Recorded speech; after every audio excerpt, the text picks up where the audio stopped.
Okay.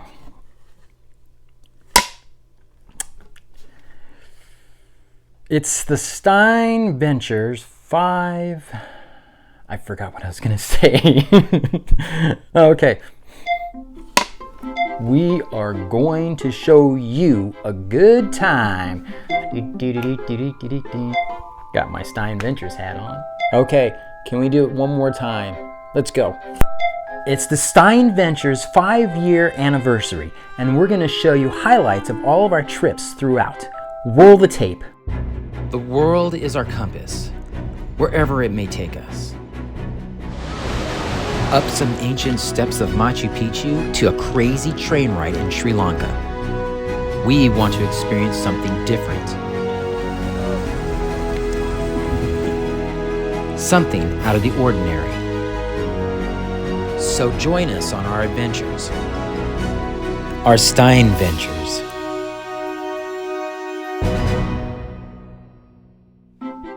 See, the hardest part about hiking the Inca Trail was the altitude, just trying to get used to the altitude. I had a lot of headaches. I lost my appetite. I was nauseous. So definitely just trying to get used to the difference in altitude. My feet hurt, my legs hurt, my lungs hurt. We were moving so slow up the trail. Just wanted to give up, But my mind said, keep going. We really started traveling the world in 2007. We first started documenting our travels in 2019, thus the birth of SteinVentures. Our first trip would be to Peru. We've always wanted to hike the Inca Trail, and now we finally get to try out our new hiking shoes on a trail that was built for people who were born in high altitude, unlike us.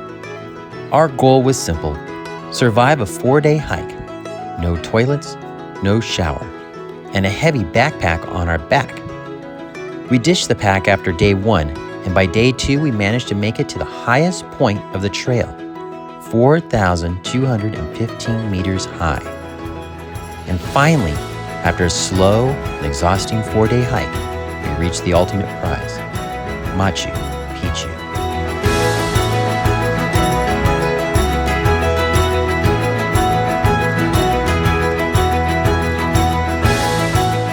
A bonus feature of the hike is we didn't have to walk back. We took the train back. My favorite place to visit in Puerto Rico would have to be Culebra. Clear blue waters. It'd be the Bacardi rum factory. Yes, the Bacardi rum factory is definitely a fun excursion to go on. You get to make your own drinks and laugh. Have a good time. But what else is there to do in Puerto Rico? Puerto Rico is famous for their beaches. Culebra being my favorite, you can marvel at the turquoise water, the picturesque scenery, and you'll never want to leave this place. Snorkeling is always a fan favorite here on the islands. The water is crystal clear and there's plenty of fish to see. The only thing that sucked was getting there. On a boat, I got seasick and threw up. Another fantastic thing to do on the island would be to explore downtown San Juan. It's a beautiful downtown with cobblestone roads, fountains to play in, and maybe some dancing on the streets with the locals. There's also a world-famous rainforest you can hike in which some paths lead you to a beautiful waterfall.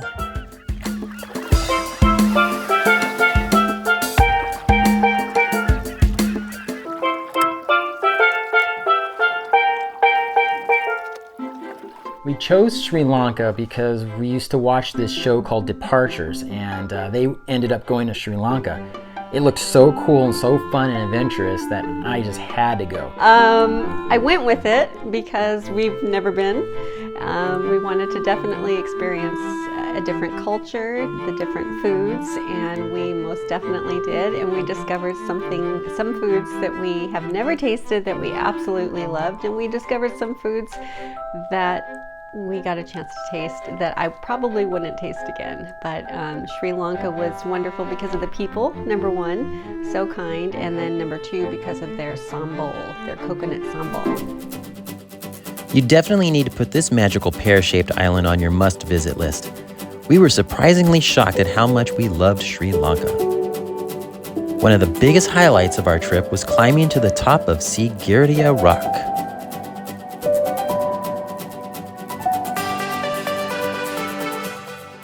Another highlight was watching the fishermen catch their dinner. Sri Lanka is famous for their exporting of tea, and tea plantations are everywhere on the island. Oh, and there's a famous train ride that you have to try out. Maybe you've seen some pictures on Instagram.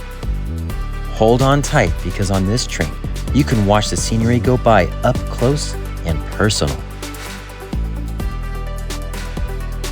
It's a fun and relaxing train ride, and we ended up in the small town of Ella, where another famous site will definitely drop your jaw.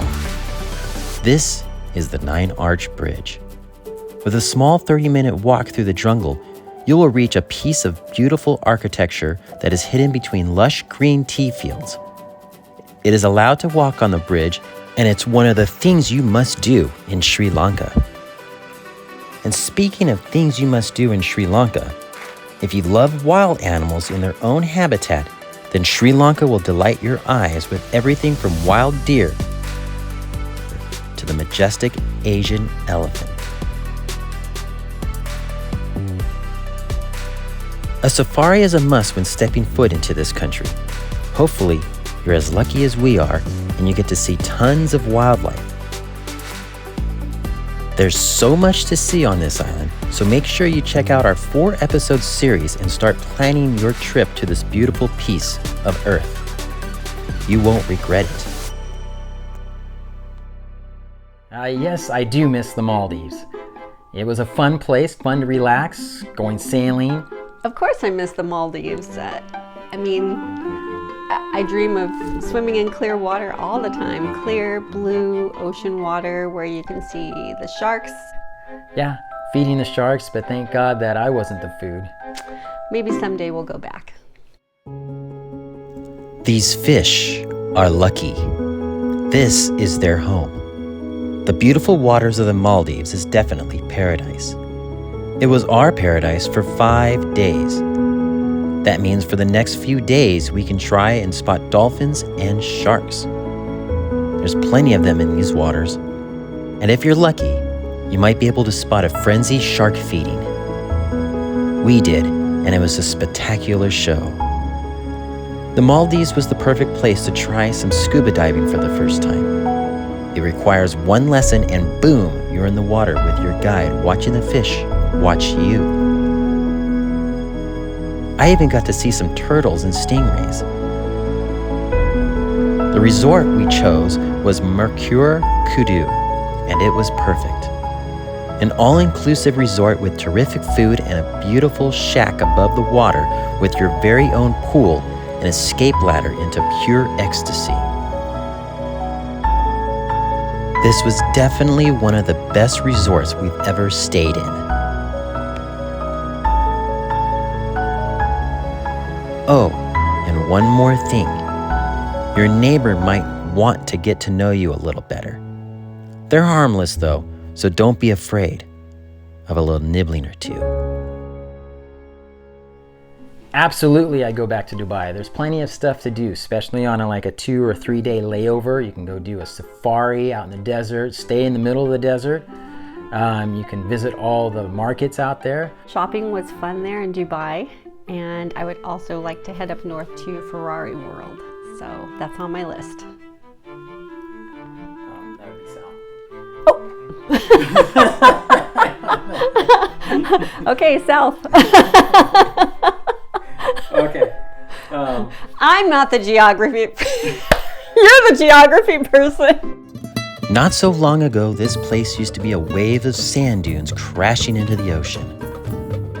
A desolate place with a few scattered marketplaces and sand-covered roads. Today, Dubai is a city of the future, thriving mecca and home to many immigrants from around the world. In fact, only 12% of the population in this country are native. Dubai is a perfect place to visit during a layover. And what I mean by that is extend your layover. Spend some time here. And while you're here, get lost in the labyrinth of markets in Old Town Dubai. This place is amazing. You can find almost anything here. One of the best experiences we had in the UAE was jumping in an old Jeep and burning rubber in the Dubai desert. This was a great way to experience the great outdoors and see some of the wildlife that live in this part of the world. And at the end of the safari trip, we had a wonderful feast. Enjoyed some local music and dancing, and headed off to bed in one of the small cabins in camp. Surprisingly, we got an excellent night of sleep. We woke up early the next morning and jumped into a hot air balloon ride. It was our ticket to get out of the desert and back into the city. The weather was perfect and the views were amazing. What a wonderful way to end this excursion.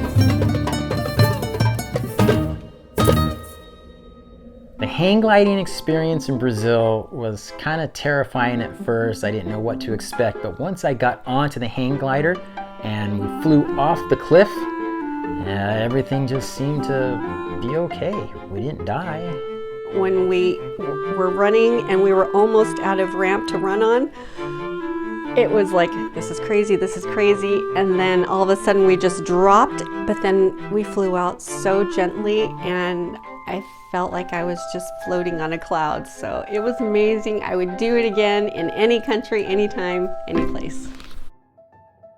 Brazil had its moments, like this one for example. Strap yourself into a glider and jump off a cliff soaring high above the ground, and assuming everything goes as planned, you land safely on the beach, ready to tackle the next excursion. A symbol of Christianity around the world, the Christ the Redeemer statue has also become a cultural icon of both Rio de Janeiro and Brazil, and was voted one of the new 7 wonders of the world. Also, while you're in Rio, make sure to hike up Pedra de Gavia to witness one of the most breathtaking views I have ever seen. But our most favorite destination in Brazil had to be Iguazu Falls. These powerful waterfalls were so amazing, and as an added bonus, you are allowed to hop on a boat at the bottom of the river and enjoy an experience like no other. Let the waterfall crash on top of you. And if that doesn't whet your appetite for adventure, then you have the option to row your way back to the dock via raft. Up and down the rapids we go. Brazil was an adventure hub. On the next SteinVentures, we continue our 5th year anniversary highlight reel to 6 more countries. We buggy our way through the Dominican Republic. We say hello to the camels of Egypt. We do a little island hopping in Mexico. Adventure awaits us in Jordan. We spend a little time with the family in Jamaica, and we visit the Central American country of Costa Rica. Thank you for watching our adventures. And if you're new to this channel, please hit that subscribe button. You won't be sorry. We got plenty more videos to show off. Thank you again.